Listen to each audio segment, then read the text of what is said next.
Olá, seja bem-vinda, seja bem-vindo a esta aula, onde nós vamos falar de sistema integrado de temperatura de cor com o ciclo circadiano, né? Esse sistema integrado faz parte o quê? Dos sistemas e controles de iluminação. Então vamos lembrar rapidamente o que são esses equipamentos, né, relacionados aos sistemas e controles de iluminação. São equipamentos que ligam, desligam e controlam o nível de luminosidade e a temperatura de cor nos ambientes. Então, nós temos aqui diversas opções, né, de equipamentos para que a gente possa colocar em nossos projetos. Quem vai decidir isso, além de nós que estamos projetando, o próprio projeto também vai muitas vezes pedir um determinado equipamento, tá? Assim como o nosso cliente vai também nos dar aí, sinalizar, né, o que ele gostaria de ter no seu projeto. Muitas vezes o meu cliente não pode, naquele momento, começar com um sistema de automação. Mas a gente pode proporcionar dentro dessas escolhas outras ferramentas que vai dando conforto para ele, tá? Que vai o quê? Proporcionando economia de energia, proporcionando bem-estar também, né? Essa comodidade a mais, mas dos sistemas simples aos mais sofisticados. Então a gente começa a olhar para essas ferramentas e ver o que a gente pode introduzir naquele momento, o que é interessante. Então a gente tem os interruptores tipo liga e desliga, as minuterias, sensores de presença, controles de luminosidade, que são os dimmers, fotorrelés, que são os relés fotoelétricos, controles lógicos programáveis, que são os timer, sistemas inteligentes de controle de iluminação, que é a automação, sistemas integrados de iluminação natural com artificial, e nesta aula a gente vai falar sobre o sistema integrado de temperatura de cor como ciclo circadiano. Quando a gente fala de um sistema integrado de temperatura de cor, né, com o ciclo circadiano, a gente está falando do quê? De uma relação, tá, na alternância, na troca da temperatura de cor daquele ambiente. E quando a gente fala de temperatura de cor, a gente está falando aqui do espectro da luz, é essa possibilidade de a gente mexer agora no espectro da luz artificial, justamente para ficar muito parecido com o espectro da luz natural que a gente tem todos os dias, tá? E que a gente sabe que estar sobre esse espectro, né, natural da luz é muito bom, porque a gente tem o momento de pouca luz, o momento de bastante luz e o momento de pouca luz de novo. E isso para o ser humano, para o nosso organismo, é muito bom, porque de manhã cedo a gente está despertando aqui perto, né? Aí a gente vai passando o nosso dia, a gente tem um horário de pico de produtividade, tá? Aonde o sol chega a temperaturas de cor bastante altas para que possa dar esse, né, ajudar a gente a ter esse pico de produtividade, mas depois a gente começa a diminuir um pouco o ritmo porque a gente já entra em outra sintonia. Então, essa movimentação é muito interessante. E se a gente agora consegue trazer para os ambientes, mesmo que de forma artificial, isso também é muito bom. Então, a gente sabe que nós temos hormônios que precisam da ausência da luz para trabalhar e hormônios que precisam da luz para trabalhar, tá? Então, aquela luz que entra nos nossos olhos, ela vai por dois caminhos. Um caminho que é mais objetivo, que é a luz que eu preciso para enxergar e para fazer determinadas tarefas, mas ela também vai por um caminho mais subjetivo, que é justamente o que vai trabalhar com os nossos hormônios.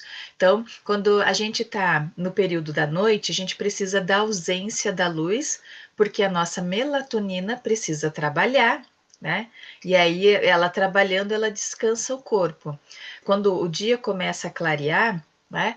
A nossa melatonina desce, porque agora quem vai assumir o controle do nosso corpo é o cortisol, que vai dar, né, aquela energia que a gente precisa para trabalhar, para passar aquele dia ali produtivo, tá bom? E depois de noite o cortisol desce e daí a melatonina volta a trabalhar, ou seja, este ciclo ele precisa estar em equilíbrio, assim como outros hormônios que a gente tem dentro do nosso organismo. Tá certo? Então, isso começou, na verdade, né, essa preocupação, né, essa atenção de proporcionar esse bem-estar para os ambientes, não é de agora, já faz muito tempo, mas começou de forma tímida, às vezes era mais utilizado em escritórios e shoppings, tá?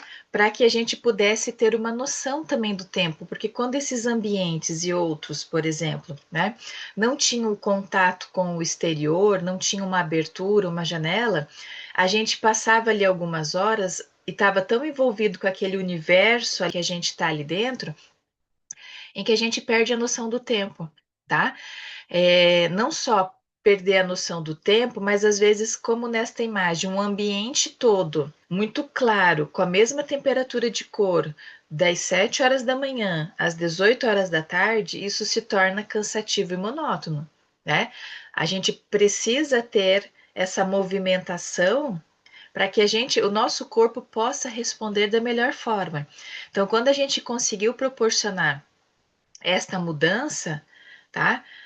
Foi visto que a produtividade, não só a produtividade, mas o bem-estar dos colaboradores deu um aumento significativo. E isso é muito bom para todos, não só é para a empresa, mas para os funcionários também, que estão trabalhando em condições agradáveis e boas, né, para que eles possam, de fato, responderem às suas atividades da maneira que eles gostariam e que eles podem. Então, quando a gente observa que inicialmente começou a questão de escritórios, de shopping, veja que hoje a gente agora trabalha com esse princípio da iluminação circadiana em projetos hospitalares. Olha a diferença de projeto que a gente tem hoje dentro dos hospitais, né? Olha o quanto eles podem ser saudáveis para todos, porque até então o que a gente tinha em mente era que o hospital, né, era aquela luz branca, sempre branca,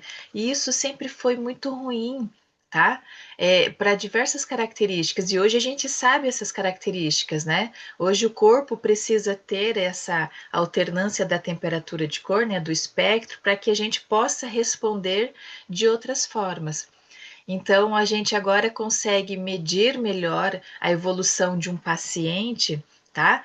Por conta dele não só estar mais submetido a uma temperatura de cor sempre a mesma e de certa forma errada, que era muito branca, tá? Hoje a gente consegue ter essa variedade, né, de temperatura de cor. E também a gente pode ter colaboradores, né, como enfermeiros, médicos, enfim, uma equipe muito mais disposta, porque ela também está trabalhando dentro deste princípio, né, do ciclo circadiano. E quais são os benefícios da gente proporcionar isso nos nossos projetos? São vários. Vamos conhecer alguns aqui.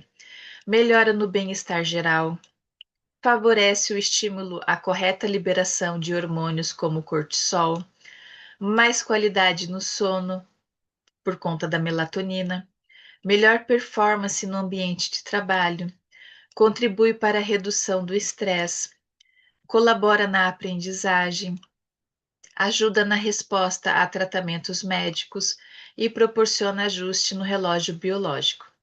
Então, a gente citou exemplo aqui referente a shoppings, a hospitais, mas olha isso aqui, ó, colabora na aprendizagem. Aquelas escolas que são integral, de manhã e à tarde, se a gente trabalha com esse sistema, né, integrado aí da temperatura de cor com o ciclo circadiano, veja o que a gente pode contribuir para esses estudantes e para os professores também, né? A gente não pode esquecer. Mas, enfim, hoje em dia a gente precisa pensar o quê? Pensar no ser humano que vai receber a nossa luz, tá? Então, se a gente conseguir proporcionar no nosso projeto, às vezes não em todos os ambientes, não há necessidade, mas em alguns específicos, e principalmente esses que têm uma longa permanência, a gente só tende a oferecer qualidade de vida para os usuários. Veja o diferencial que a nossa luz, que o nosso projeto pode fazer na qualidade de vida das pessoas. Tá certo? Eu agradeço a sua atenção, espero ter contribuído e nos vemos na próxima aula. Um abraço.